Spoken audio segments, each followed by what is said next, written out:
He was rejected, humiliated, and left with nothing. Then he became untouchable. Meet Ross, the monk who failed at everything and won it all. And when you hear what his life looked like before he became one of the most respected monks of his generation, you will understand why that teaching exists at all. Ross failed his exams twice, lost his only job in 3 months. His own father looked at him one evening and said, "You were born ordinary. Accept it." Those words broke him for 10 years, and then they became his greatest teacher. We'll get to that in a bit. Chapter 1. The Bottom. At 27, Ross had nothing, sleeping on his cousin's couch, same meal every day, too ashamed to call his mother. One night, he wandered into a small temple near the market, not for prayer, just to sit somewhere quiet. A monk noticed him, didn't ask his name, didn't ask what was wrong. He simply placed a cup of tea in front of him and walked away. Ross sat in that temple for 6 hours, and in those 6 hours, he realized something that stopped him cold. He had never once sat with himself, not once in 27 years. He had always been running from his father's voice, from his own reflection. The temple did not give him answers, it just gave him silence, and that was the first thing that had ever helped him. Chapter 2. The Decision. He went back the next day, and the day after, every day for 3 months. Then he asked to join the monastery. They said no. 6 months later, he asked again. No.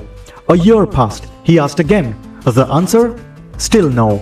3 rejections, and every morning in between, Ross showed up anyway, sweeping the courtyard, whether they let him in or not.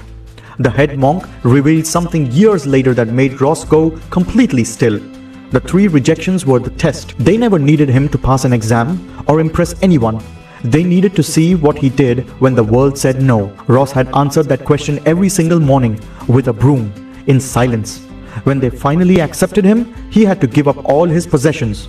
Ross looked around at everything he owned: a cracked phone, half a bag of rice, 3 socks.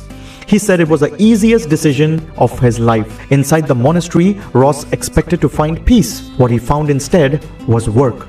Hard, repetitive, invisible work. No recognition, no progress charts. No one telling him he was doing well, and that was exactly the point. The monks weren't building careers, they were building something far harder, a mind that needed nothing from the outside world. Let me ask you something right now. Think about the last time life said no to you. A door that closed, a person who left, a version of yourself you had to let go of. What did you do the next morning? Share it in the comments how you handled it, because that morning, that is where everything is decided.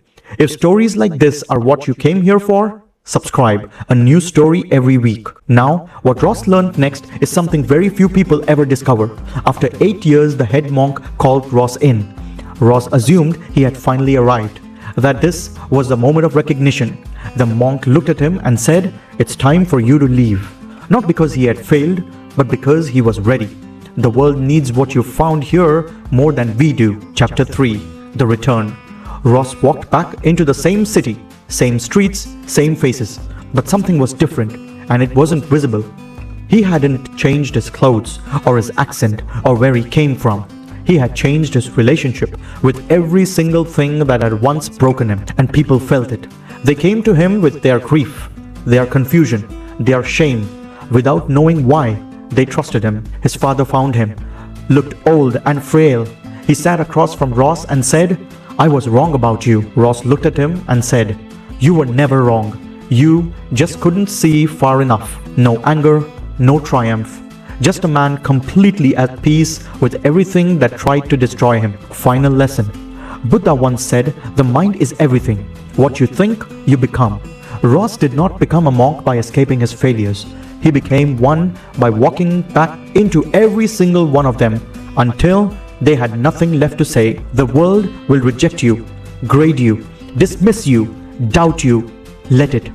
Because the ones who keep showing up after every no are the ones history remembers. Keep showing up. Share this video and subscribe for more such powerful life lessons.